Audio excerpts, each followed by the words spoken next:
Welcome to the dumbest smart guy podcast on the planet. This is the Central Unintelligence Podcast.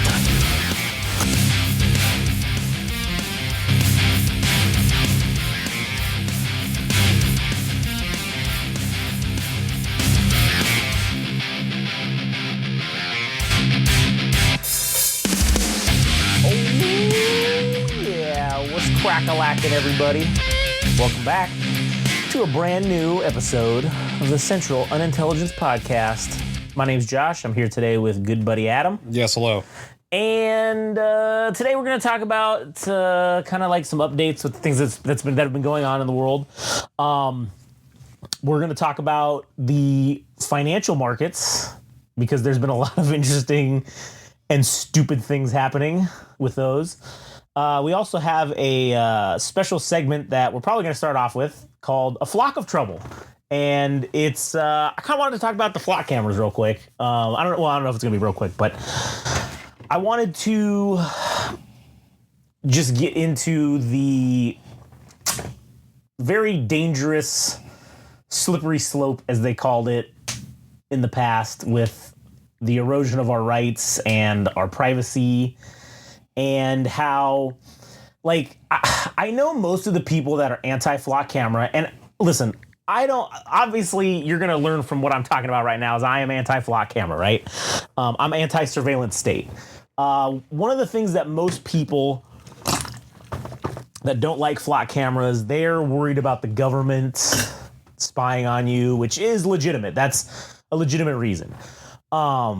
You know, the police spying on you with shit, that's a legitimate reason, and there's absolutely nothing wrong with disliking flock cameras for that. But I want to talk about some shit that a lot of people, I don't think, realize what flock cameras are also being used for, and that's to spy on you from corporations. And by corporations, you may wonder, well, why the fuck would a corporation want to know what the fuck I'm doing on a Thursday night driving down to go get McDonald's? Well, I'll tell you what. One of the things that the flock camera data is being used for, because that's the thing that everybody kind of doesn't really understand, is, you know, when we sign up for apps and shit, there's all these, like, it's all this, like, fine print, right? You want to play a video game and you want to play online? Oh, yeah, there's 9,000 pages of fine print shit that you got to fucking talk about. All these rights you're giving up by doing this, all these privacy rights. Well, when the cities and the counties and the states purchase these flock cameras, they sign all of our rights away. Like, they sign all that shit away. We don't even get to fucking see that shit, right?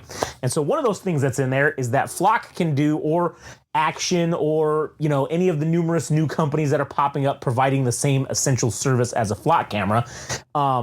I'm also including all of them in this because it's all the same racket, essentially, even though it may be different companies. Flock is essentially the Oreo of, you know, that type of cookie. It's the brand name, right? It's a Flock. That's just the brand name. That's just what everything's referring to now.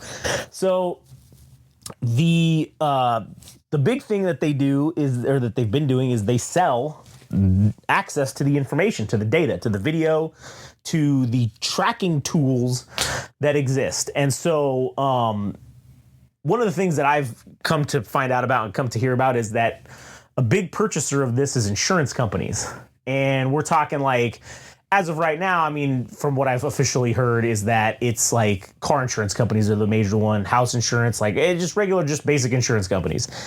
And the reason why they do that is, well, if you claim damage on your thing, they want to see if it's been on there or if it existed previously. So now, like, let's say you got into a fender bender and you had a small something that was previously there before, and when you took pictures of it, you know, that picture ended up as being part of on the thing. Well, now they're going to say, oh, well, we're not going to, you had this tiny little pre-existing damage before, so now we're just going to deny your whole fucking claim or whatever.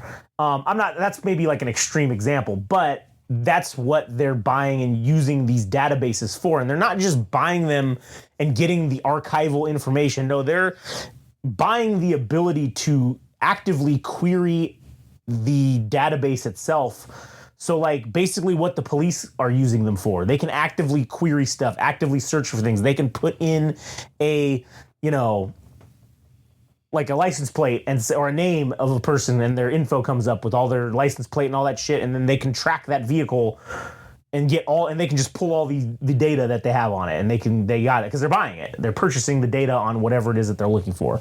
Not that I've heard any examples of this happening, but this now then begs the question, in my opinion at least, of what happens when you have to have some medical procedure done. Let's say you have lung cancer, and let's say that they want to pull all the data on all the vehicles you've owned, and they want to find out how many times you went to the liquor store and bought cigarettes, or they want to find some shit out like that, right? And then they say, oh, hey, we're not covering your cancer treatment because this is a lifestyle choice. This is not a medical condition. This was you choosing to do this. So now we're going to deny your claim. And essentially they just get away with you having paid for insurance for however many years. And then now when it comes time for them, the bill is due and they need to fucking kind of pay out now. They can now have clause to deny it, essentially. It's like a heart procedure. If you have to have a bypass surgery, okay, well, we saw that you went to McDonald's more than the recommended amount of times in the last fucking 5 years. So we're going to go ahead and deny your claim to be, to have this procedure done because this is a lifestyle choice, right? Shit, the thing that sucks about that is that I think there's going to be people that are exempt, or, yeah, it'd be rules for thee, none for me, employees of Flock or whatever, like, exempt, oh, we won't track you or whatever, but regardless, I think it's problematic in the sense that it always starts with just one fucking thing, and it always goes down into the worst case scenario for everything. Oh yeah, nuclear energy, fuck yeah, that sounds like something that we could use and creates an energy source that we should be using, and then it turns into, hey, nuclear bombs, so surveillance state. That's on the yeah. Well, that's how it works, and that's one of the things that a lot of people I don't think understand and realizes the mechanisms that are like Flock camera. That shit already exists elsewhere in the world. The biggest place is in China, and this is some shit that I learned because I didn't realize it was this bad in China, but I started, for some reason, I went on this rabbit hole. I started watching this dude that he's Australian, and he just goes to China and he just shows up with a backpack and he just fucking goes to some place and tries to get there. And that's it. That's all he does. He's got like nothing, and he just tries to go there. Doesn't speak a damn lick of Chinese. He fucking like has the app for the translator app. And so when he went into this town, he was trying to go into the Gobi Desert, and he was trying to go and like, I don't know, he's trying to find some shrine or something that like people told me he should go visit. So he's in this town that's outside of the area, and so he was in this town. This is a small rural town, all right? It's not like, LA size type city. This was like kind of a rural, it's somewhat modernized. Like it's maybe like, I don't know, kind of like a rural town that's got paved roads and cars and shit, right? It's not like they live in villages, huts and shit. It's a city, right? But it's like a rural city. So a city you would expect wouldn't have a high level of technological, spyware equipment everywhere, right? Well, he was on the phone.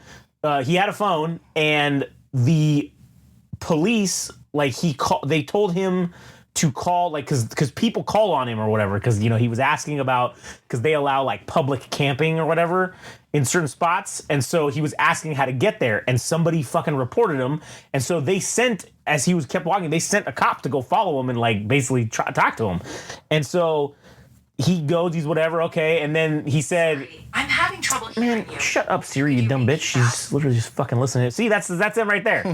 So they follow this guy, and they talk to him and tell him like, hey, go stand at that corner, and then someone's gonna call you or whatever. And he was like, okay. And he's like, I didn't give this dude my phone number. And somebody fucking called him, and it was from the police station, and they gave him the directions. And so he was asking them like, hey, like, how did you guys even like find me? And they were like, oh, well, we have cameras everywhere. So like we saw you stick out like a sore thumb because, you're white or whatever, white looking because he's Australian. And they're like, yeah, like you stick out. So like we were able to just track your movement. So they literally gave him like turn by turn directions as he was walking to the place because they were tracking him. They had so many cameras that they could just track his entire movement.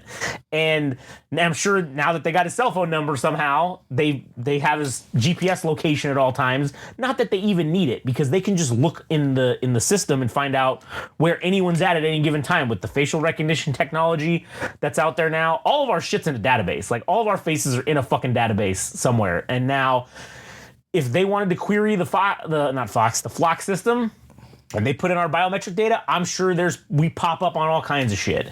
And so that's already somewhere where it's already fully in play. It hasn't fully gone into play here like that yet, but it's on the way with no sign of stopping.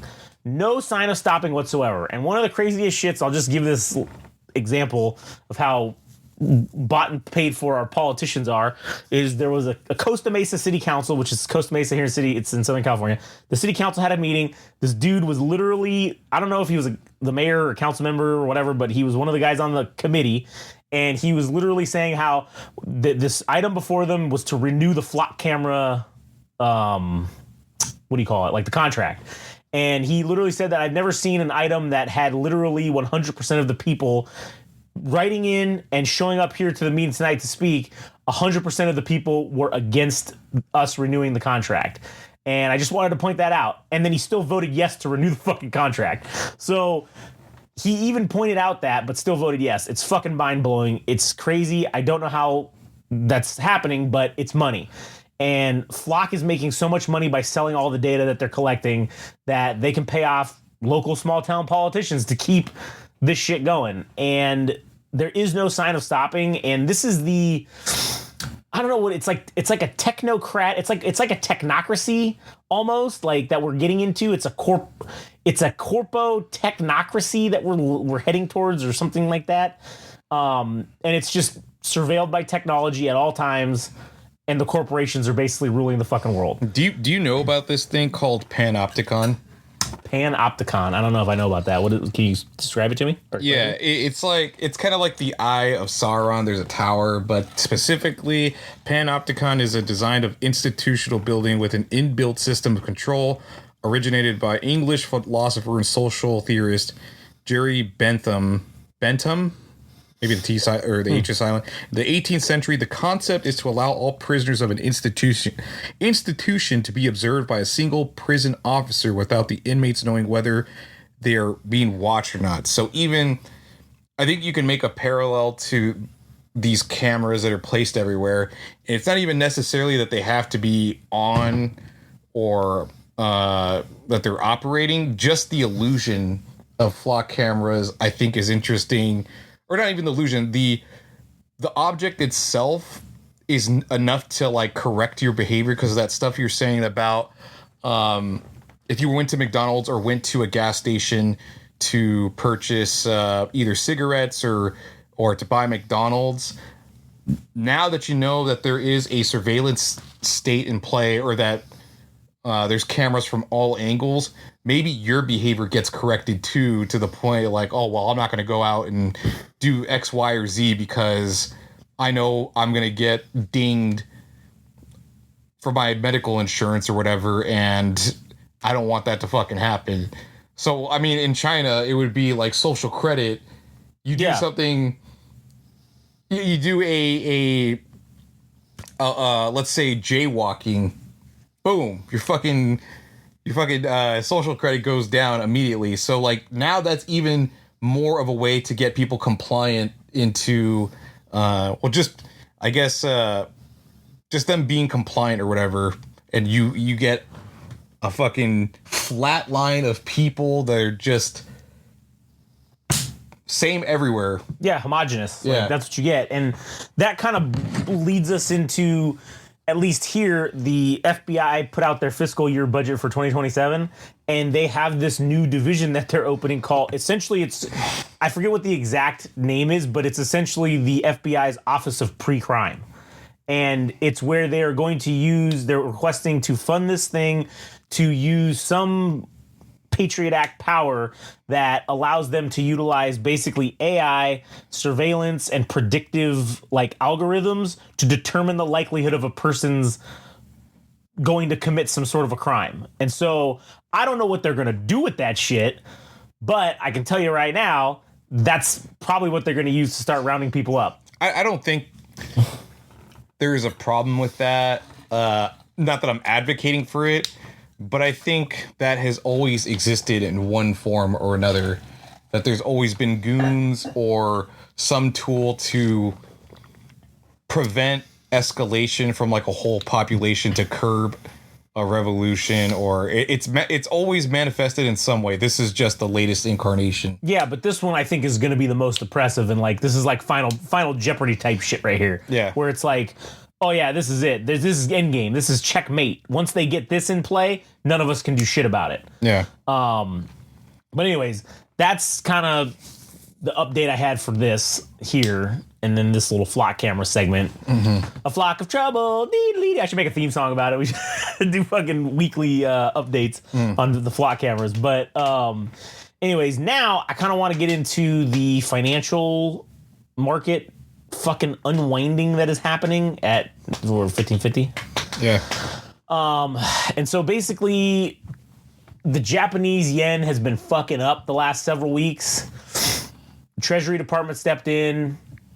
They kind of essentially did the international version of quantitative easing, which is basically buying our debt back, printing money to buy our debt back, and then give them more buy our debt with our own dollars. Which, I mean, like, when you really sit down and think about that, that is the stupidest fucking thing. Like, I'm not an economist, and I am not a financial scholar, and even I can be like, dude, that's stupid. Like, it doesn't even make any sense, because it's like, at what point does money have any value if you're using money to buy back your fucking debt? Like, this is literally a circle jerk of money. That's basically what's happening here. And it's like, oh yeah, we're paying it, but then you're not paying it. You're not buying anything. You're doing nothing. Yeah. So now that the Treasury stepped in to try to do that, and it didn't fucking work.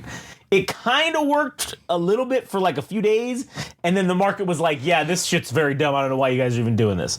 Now the Federal Reserve is talking about doing their version of it, because the way that the yen and the dollar are tied together is intrinsic. If one does good, the other's going to do great. If the other one goes, it's like they're flippity flop. So we don't have a choice. We have to fucking try to float and support the yen, because if we don't, the dollar's going to take a fucking shit, and then we're all going to be fucked.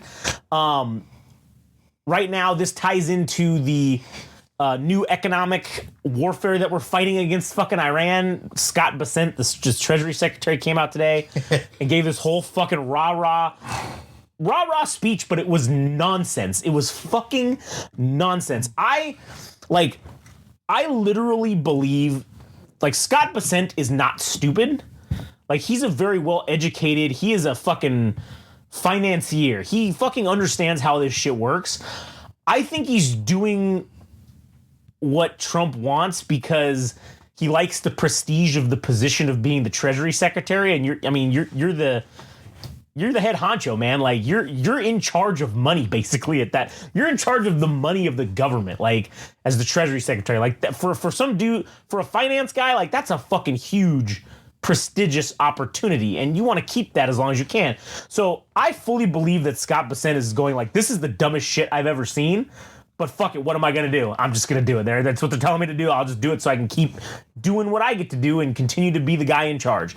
Now, I don't think history is going to look back fondly upon this, because right now I do think that we are repeating, as I've said in the past, those steps leading up to World War I, but we're also like repeating the economic version of a lot of the things that were happening back at the fall of the Roman Empire, at the fall of all the great empires that have happened throughout history.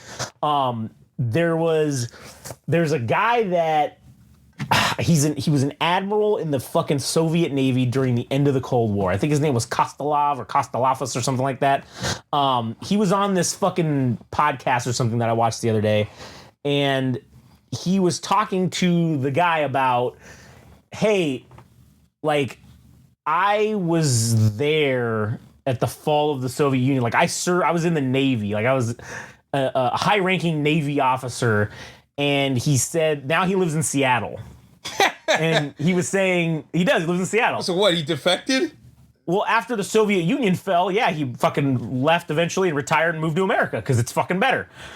So after this, he said that, he's like, I don't want to like alarm people by saying this, but he's like, I lived through the fall of essentially an empire, right? The Soviet Union was an empire.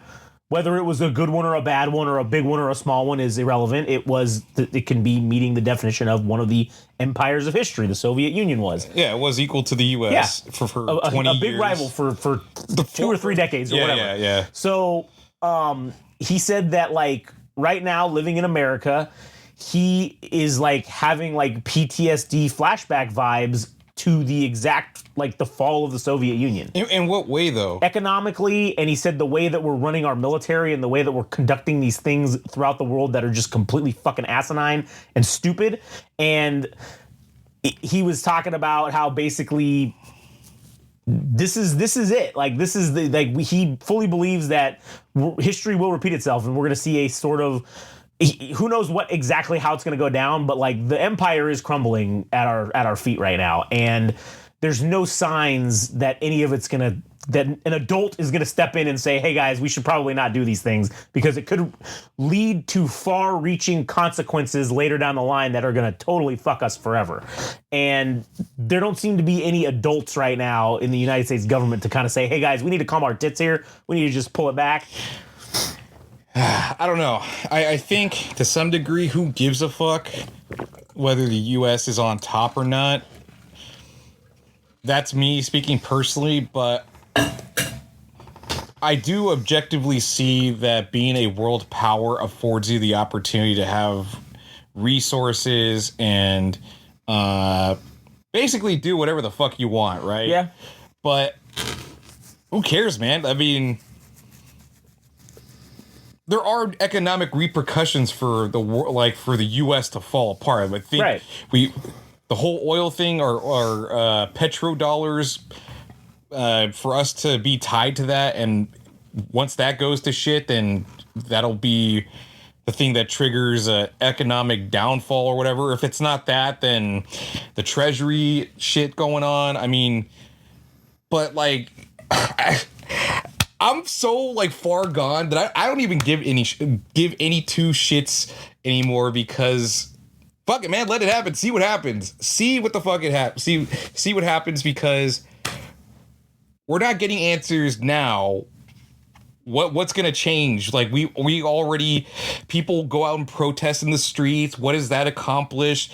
Now it's on the table that we could see our elections fall apart because they'll be federalized and all that shit. Who fucking cares, man? I don't even care anymore. Yeah, I mean, that's a valid point. I mean, at this point, yeah, I would like to just see the whole thing crumble. But the reason why I bring it up here and talk about it to people is that, you know, if you look at the shit that goes on in like Africa and you look at the shit that goes on in like South America, that's what's going to happen here. Yes, and that's what I see. The warring tribe shit, like yes. the warring regions, but fuck, man. And that's where like us, and that's where us having been a world superpower and on top for so long, there's no one alive right now that knows what that's fucking like here in the United States. There's no one. And I don't care what fucking ghetto you grew up in or how fucking poor you were.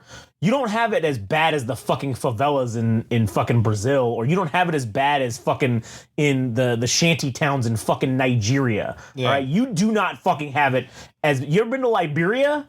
That place fucking sucks. I would much rather live in the worst part of fucking Detroit or Atlanta or fucking Dallas or fucking LA. I'd rather live on Skid fucking Row. It's much safer to live on Skid Row in LA than it is to live in fucking Liberia. That place sucks. And that's what will happen when society and order breaks down. That's what happens. And here, I don't know if it's going to be here like this forever, but what I'm saying is when it happens, it's going to be like this for a bit. It may turn around and we may have a good standard of living again after some strife, or we may not, and it just may be like fucking Liberia here in the United States. I do think that the rich people are going to convene and have their little convents of rich pockets so that it'll be great there. It's going to be like the Corpo cities or whatever, and then like in fucking Judge Dredd and like all the shit outside of that's just dead. Yeah. It's just fucking wasteland. I'm just under no illusion that the U.S. as a world I know this is kind of like deviating from the point, but I was under no illusion that the U.S. as a world power was such a benevolent force, because we were the same as any other country in years past as a fucking imperial force or whatever, like the way France was, the way they colonized Africa, or even the British or the Spanish or whatever. Like, we're the same as everybody else, and that's probably why we fell apart, or we're going to fall apart, because we made the same mistakes as everybody else did. No one learns from fucking history. Yeah. And so now we've got this financial fuckery going on. The Iran war is still going. It's turned into economic warfare, which we have no fucking, and this is the thing, we have no mechanism to enforce this economic sanctions bullshit that they're talking about. If China and Russia, which have been trading with Iran anyways, what are we gonna fucking do? Fuck are we gonna do?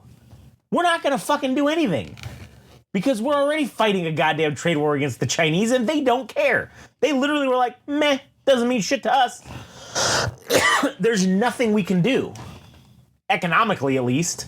And then now we're apparently going to economic war with Canada. Yeah. For no fucking reason. South Park predicted the future. They did. They did. They did. And it's going to end poorly for everybody. We have a beef, some kind of, I don't know what mystery meat fucking nonsense Trump is buying from somewhere. They won't even say where the fuck they're getting it from. Yeah. But they bought $300 billion of ground beef from somewhere. Fucking over the farmers in the U.S. Which makes no fucking sense. Give the $300 billion to the farmers here so they can buy fucking cattle, and then they can fucking sell it for cheaper because they didn't have to pay for it.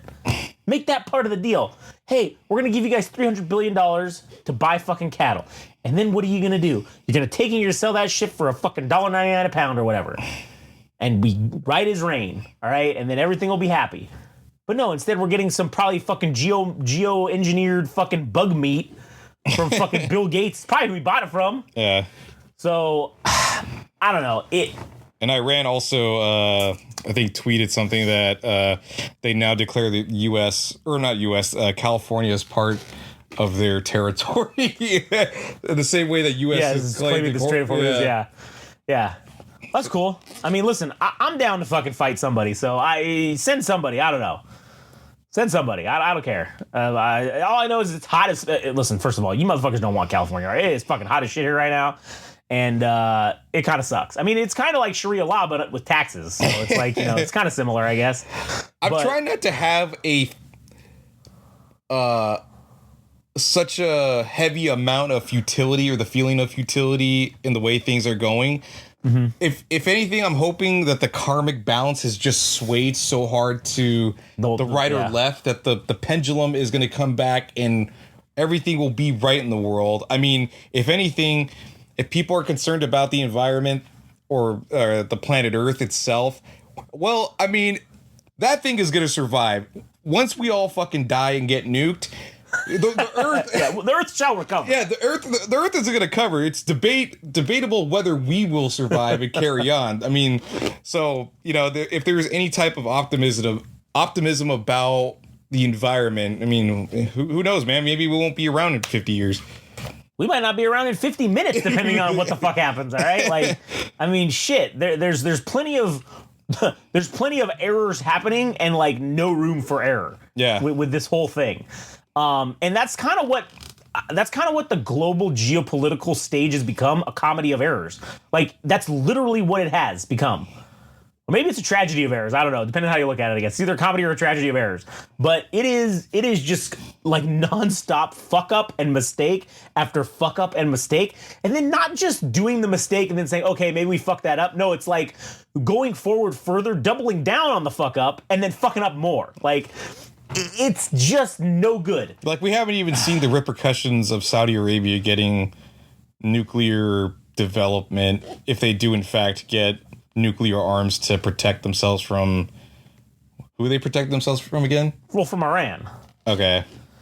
but also Israel. Israel mostly. I mean, yeah, it's under the guise of Iran, but primarily it's remember, see, and this is how the Middle East is so fucked up, is because It's confusing. everyone's against the Jews, and the Muslims are also against each other because there's two different kinds of Muslims. So if you're Sharia or not Sharia, if you're a Shia Muslim, you're fighting against the Sunnis and the Jews. If you're a Sunni, you're fighting against the Shias and the Jews. All right, like, and then somehow America got involved, and like this is how we have this quagmire. Yeah. So, I don't offer any illusions that we know what we're fucking doing. Yeah, I think we're in a state of hypocrisy where everything's a contradiction, nothing makes sense. Yeah, that's that. Yeah, that's a good way to put it. I will say that at this point in time, that I really haven't seen any good news coming out, and everything's just been bad and getting worse. Yeah. So, not to mention that it's hot as fuck here and everywhere generally now, and we're supposed to have this fucking El Nino. Oh, and sweet. It's gonna then that means winter's just gonna suck because everything's gonna be wet and flooded. So like, all of the fires have created the correct environment for the rains to hit, and then to basically just create massive mudslides and wipe everything out. So, yeah, hey, can't get fire insurance anymore or regular insurance anymore in California. So who cares if a flood takes out my house? I didn't have insurance for it anyway. So who gives a shit? Dude, there's a whole topic for how I think. I mean, what podcast is it that we talk about U.S. politics? Oh, that's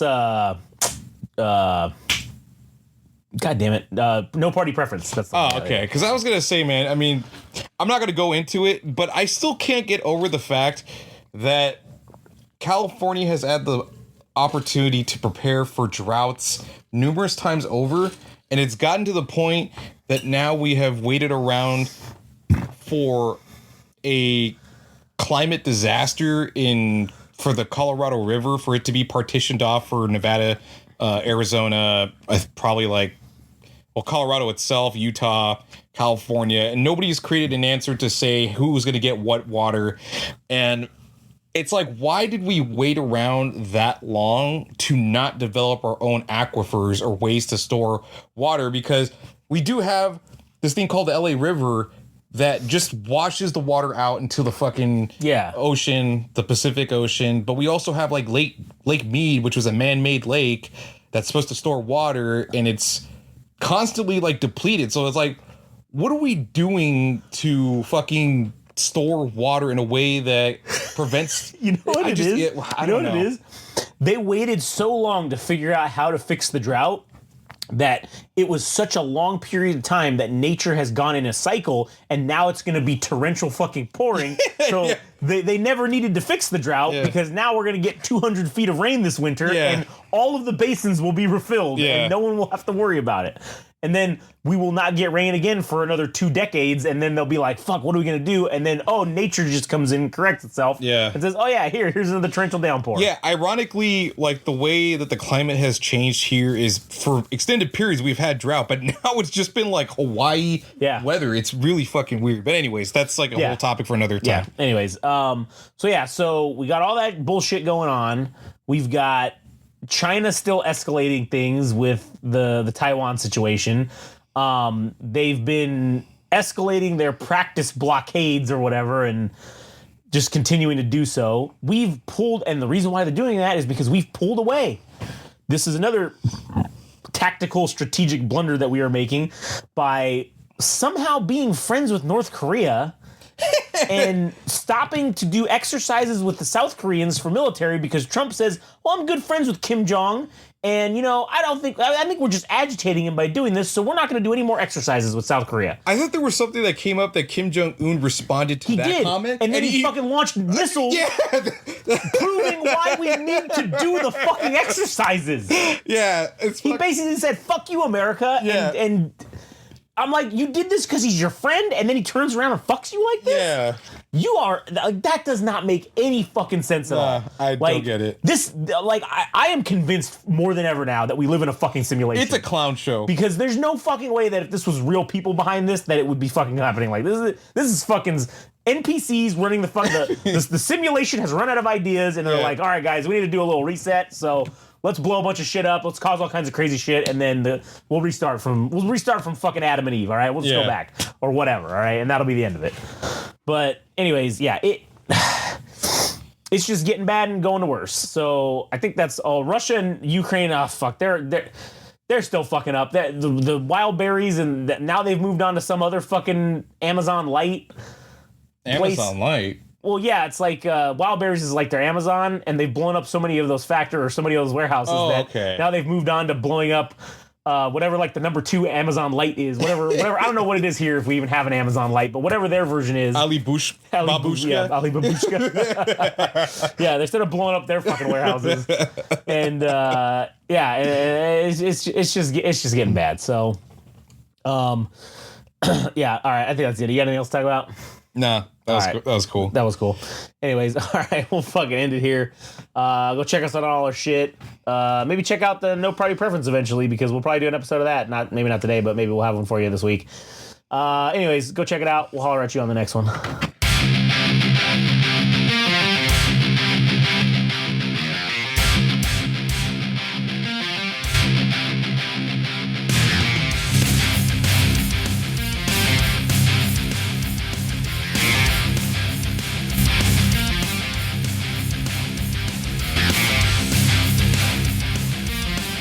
That was the latest episode of the Central Unintelligence Podcast. Don't forget, subscribe and like on Instagram and TikTok at Game Rage Magazine. We're also on Twitter/X at Game Rage Mag. Also our website, www.GameRageMagazine.com.